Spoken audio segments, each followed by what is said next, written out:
Hello friends, मेरे channel Shiv Shakti यात्रा में आप लोगों का बहुत बहुत स्वागत है।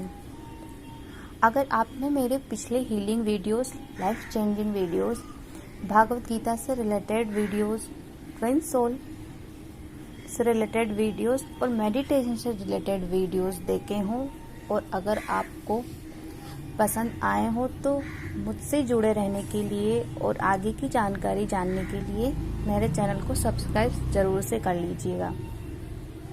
और अगर नहीं देखे हों तो उनका लिंक मैं डिस्क्रिप्शन बॉक्स में डाल दूंगी, आप वहां जाके देख सकते हैं। किसी सब्सक्राइबर ने मुझे कमेंट करके ट्विन सोल के बारे में पूछा है तो मैं उनका आंसर देना चाहूँगी। उनका क्वेश्चन था कि आज के मॉडर्न टाइम में क्या ट्विन सोल का होना पॉसिबल है कि अदर हाफ सोल कहीं और हो और उनका अदर हाफ कहीं और जगह पे हो। तो हाँ, ये पॉसिबल है, क्योंकि चाहे लोगों की थिंकिंग बदल गई हो, चाहे प्लेनेट का डायमेंशन चेंज हो गया हो, पर ये वही प्लेनेट है जो सतयुग में हुआ करता था। बट उस टाइम पे प्लेनेट बैलेंस कंडीशन में था। नेगेटिव और पॉजिटिव एनर्जी बिल्कुल बैलेंस थी, क्योंकि उस टाइम भी जो देवी और असुर शक्तियां हैं वो मेडिटेशन करके ही अपनी पावर को बढ़ाती थी।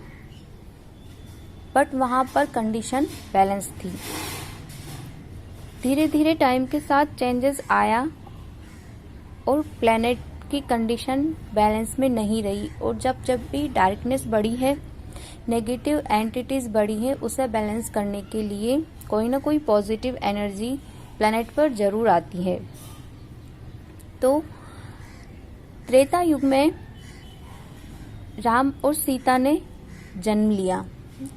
जो यहाँ पर जितने भी टेम्पलेट्स, ओल्ड टेम्पलेट्स वगैरह थे, उन्हें इन्होंने मिलके हटाया है।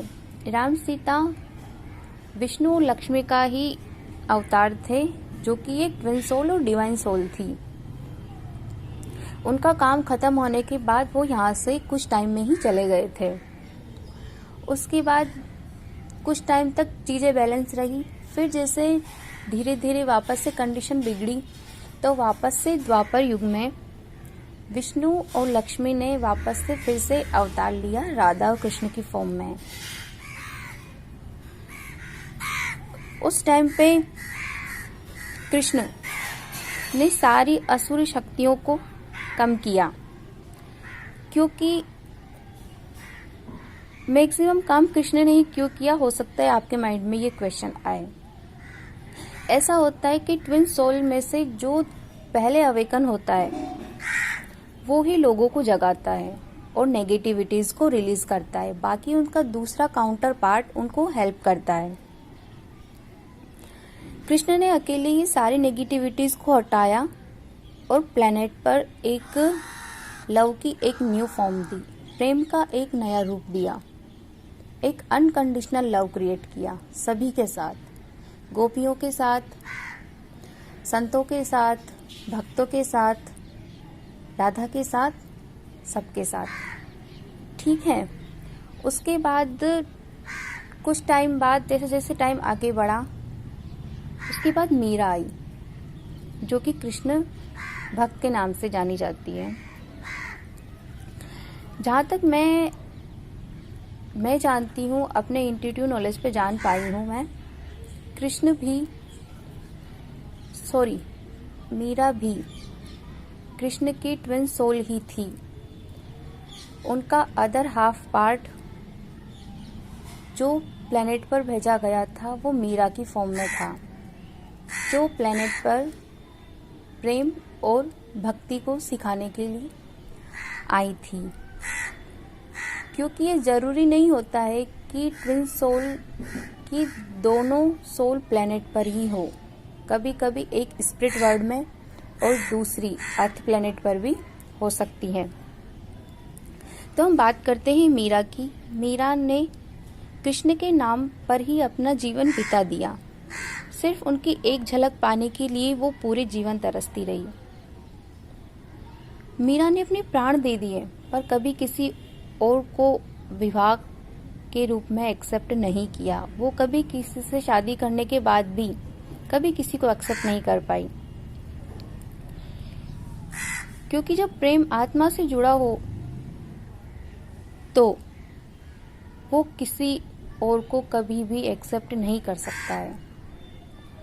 क्या ऐसा होना पॉसिबल है? ये मीरा ने करके दिखाया। एज ए फिजिकल लेवल कभी भी पॉसिबल नहीं है, बट अगर लव स्पिरिट बॉन्ड किसी के साथ है तो उसे कभी भी तोड़ा नहीं जा सकता। वो अनब्रेकेबल है, उसे कोई भी नहीं तोड़ सकता। वो हमेशा रहेगा, क्योंकि स्पिरिट हमेशा रहती हैं, उन्हें कोई भी अलग नहीं कर सकता। ठीक है, जैसे जैसे चीजें समय समय पर बदलती रही, नई नई चीजें सीखने को आई। जब ईश्वर नहीं आ पाए तब उन्होंने किसी और को भेज दिया। आज के टाइम को मैक्सिमम लोग कलयुग बोलते हैं। एक्चुअल में मुझे भी समझ नहीं आती वैसी ये चीज़, बिकॉज मैं ऐसा नहीं मानती। हाँ, बैलेंस की कंडीशन नहीं है, बट लोग कोशिश करके बैलेंस में ला रहे हैं प्लेनेट को। जहाँ तक मैंने सुना है, कुछ लोग बताते हैं कि 2012 में सतयुग का प्रारंभ हो चुका है। तब से लेकर 2020 ईयर ऑफ जजमेंट, मतलब नेचर खुद को डिटॉक्सिफिकेशन कर रही है, क्लीन कर रही है अपने आप को।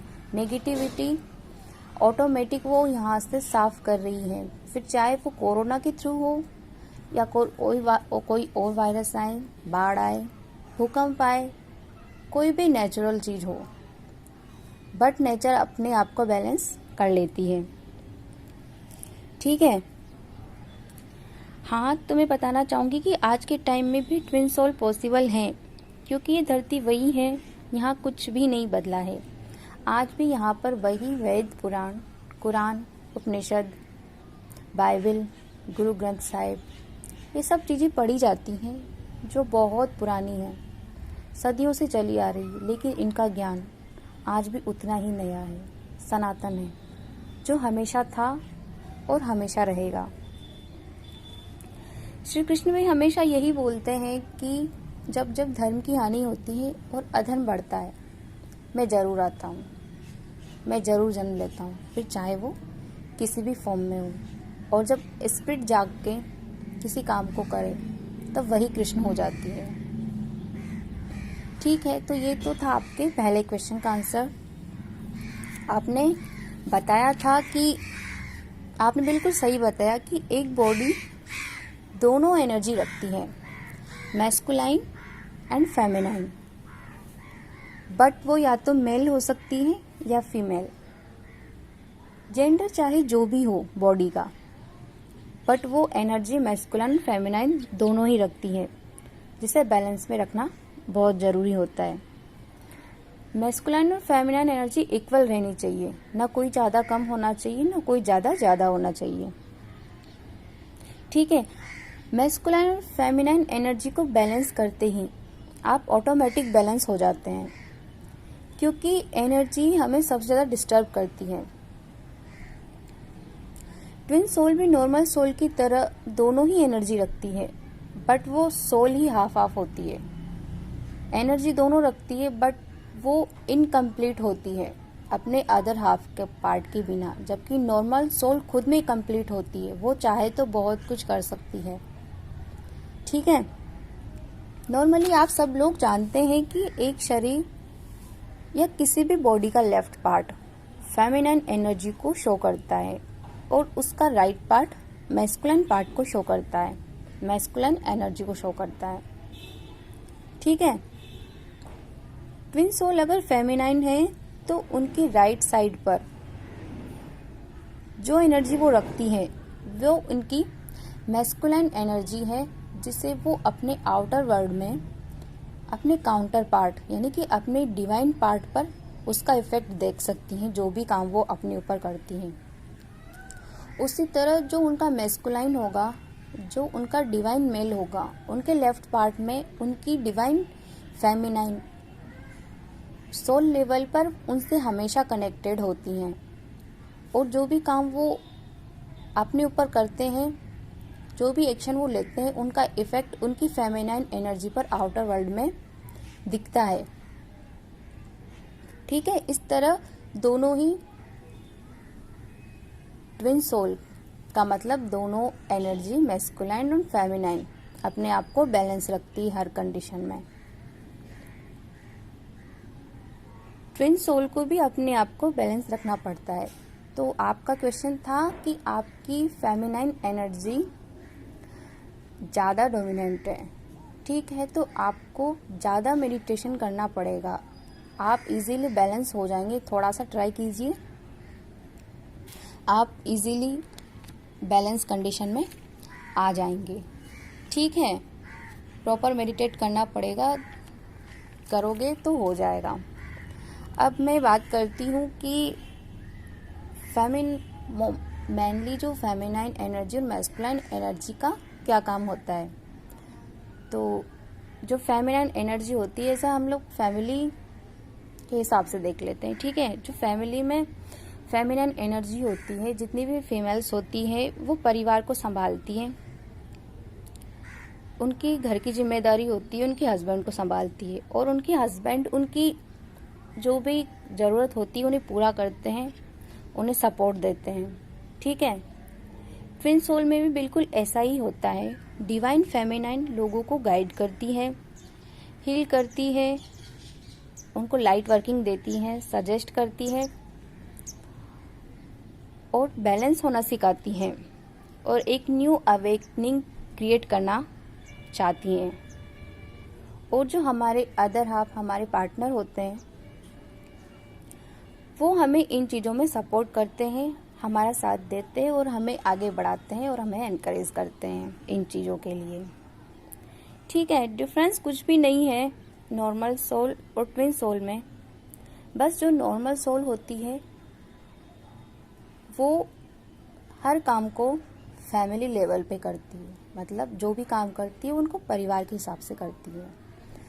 बट जो ट्विन सोल होती है उनका काम ही कुछ ऐसा होता है कि वो पूरे प्लेनेट को एज अ फैमिली देखती है। वो जो भी करती है प्लेनेट के हिसाब से करती है, क्योंकि हम सब एक हैं और हम सब का जो क्रिएटर सोर्स है वो भी एक ही है, जो कि गॉड है। हम सभी उसी गॉड से क्रिएट हुए हैं। एनर्जी सबकी अलग अलग हो सकती है, बट सोर्स और डेस्टिनेशन हम सबका बिल्कुल एक ही है। ठीक है, अगर आपको वीडियो पसंद आई हो तो लाइक, शेयर और सब्सक्राइब जरूर से कीजिए, और अगर आपको आंसर मिल गया हो आपका तो मुझे कमेंट करके ज़रूर बताएं, और इनसे रिलेटेड वीडियोस मैं आगे बनाऊंगी।